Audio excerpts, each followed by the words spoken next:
Hey, thanks so much for clicking on this video and welcome to the Haves and the Have-Nots review here on YouTube. If you're a fan of Tyler Perry, you've come to the right place. Be sure to click that subscribe button as well as the bell notification icon. That way you don't miss out on any new content on the channel. And also check me out on these social media platforms, and links in the description below will lead you to my Twitter, Instagram, Facebook group, and Facebook page. Once again, thanks for joining in and enjoy the video. All right, have and have not fans, we are at it again with revisiting a topic that I haven't done in quite a while, and it is about the death of Veronica Harrington. Now, before going off in a frenzy in the comment section below or clicking the dislike button, let me just say up front, by no means of Instagram, social media, anything posted by Angela Robinson, any articles I've read, nothing has pointed to her character being killed off anytime soon.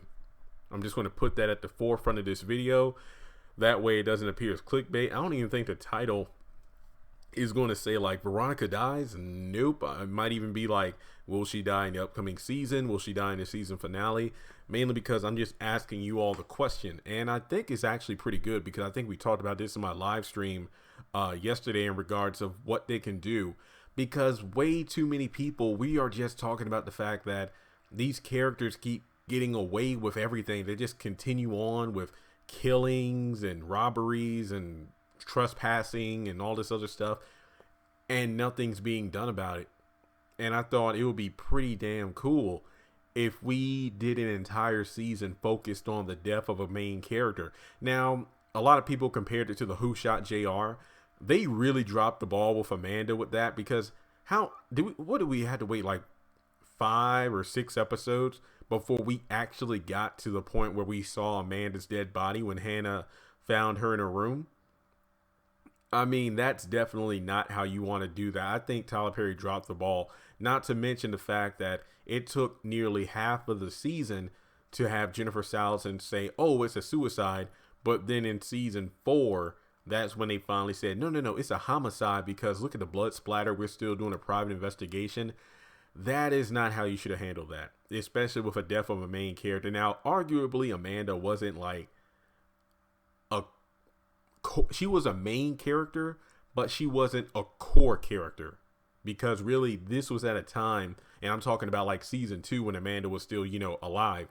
This was at a time when the story was truly rooted at the conflict between Jim and Candace, but on the side you had the increasing tension between the Harringtons over what to do about their Jeffrey being gay, Hannah dealing with Benny after the hit and run, the Criers pretty much trying to cover up Wyatt's hit and run case. So everybody had something to do. The story was easy to follow. True, there was some complex stuff going on, but it was simple enough that you can understand. And this was at the height of David and Jim trying to run for the governor's mansion, but Wyatt, they had to make sure they kept that under wraps.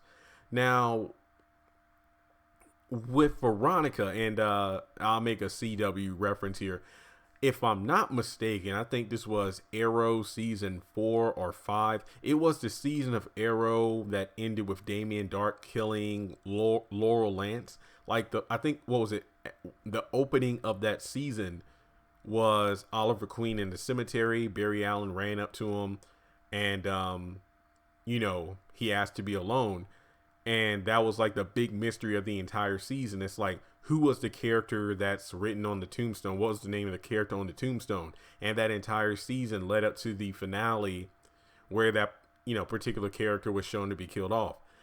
I think with Tyler Perry, what would really raise some eyebrows would be to have Veronica dead. And what I mean by that is for a particular season, because I'm not going to say what season number, because once again, season 5 was supposed to have 44 episodes. Apparently it's only 33. Season 6 said to have 10. We know there's over 10 episodes recorded for season 7. So let me just say, when I say a season, I'm just going to say between 21 to 25 episodes, okay? I'm not even going to say a season number, but we know for a fact it won't be seasons 1 through 5. So let's just say in season 6, 7, or 8, or whatever the case may be, let's just say that in a given season, have either the season finale of the season before it show Veronica getting into an accident or a murder or whatever the case may be, Veronica is dead.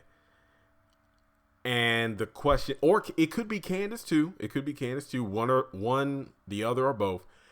But the main question is, who was the one that did it?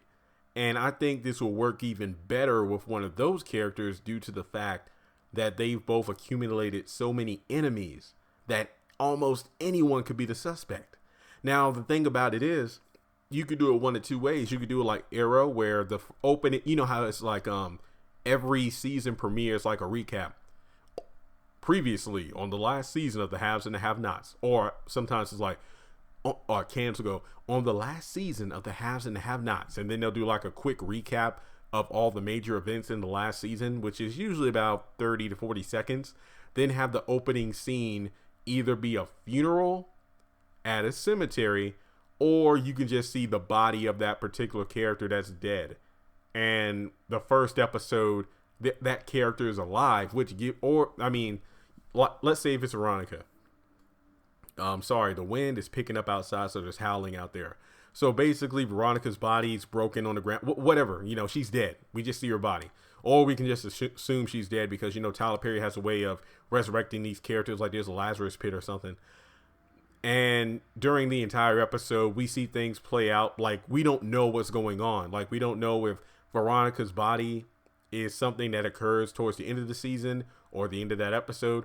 Maybe we see Veronica in the episode and viewers can put two and two together that, ooh, Veronica's probably going to die this season.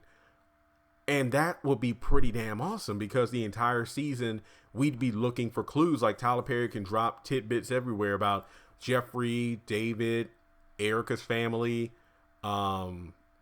Justin. And that's just to name a handful of people who would possibly want to get back at her. And then the big mystery of the season is, okay, who's the one that did it? Or you can flip it around, where at the end of the first episode or the season finale of the season before the next season, we see Veronica get into an accident where she's killed, whether it be an explosion, somebody fired a gun. But the thing is, we don't know who did it. And then the aftermath in the next season is figuring out who did it. But like I said before, with characters like Candace and Veronica who have made so many enemies, who have screwed so many people over, there's just no telling what would happen because of that. And I feel like the theory about it opening with her death or seeing her body, but then her being alive in the first episode, meaning that people will be more intrigued to pay attention in each episode in order to discover clues, figure out who did it. Then when we get to the climax of either the mid-season finale or the season finale, that's when the incident actually occurs. And that would make it even better for viewers because of the mystery, the intrigue. True, we probably get impatient about, okay, let's get to a point where she gets dead. I think maybe it'll be cool if in that particular season, Veronica is more evil than ever before. And we just see her screwing people left and right. So when she finally gets that comeuppance, it's really a question of who did it. With Amanda, it was pretty much down to only a couple of suspects. She shot herself. It was suicide. And then, oh no, what if it was Quincy, Professor Cannon, Wyatt, Catherine, Celine, Carlos, one of them? But I think with Veronica and Candace, it would work much better. Hell, even Hannah was telling Candace, like, you wish that bad on me, it's probably going to come back on you. You're the one that's going to be killed and buried in an unmarked grave, and then all your enemies that you've made, all the people you've conned, will be standing over you, spitting on it. So Candace, I mean, hell, if you want to flip it around, what if Candace is the one that gets killed? Like, the opening of the season is we see a body being thrown into like a hole, and somebody's, taking a shovel, putting dirt over it in the middle of the woods or something. We don't know who it is. I think that will work because same thing with Veronica, with Candace. So many enemies you've made. There's no telling who's going to turn over and kill you and then bury you. I mean, with Candace, you got Rocky going after her. You got Landon probably would try to orchestrate something because he wants to get rid of her to get to Charles.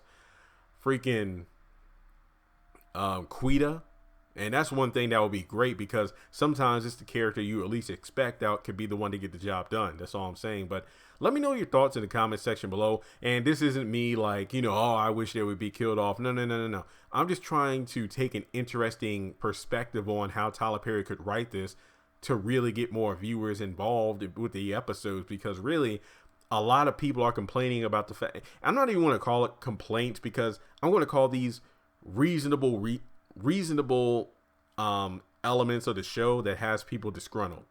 I think that sounds better than complaint, because I actually agree.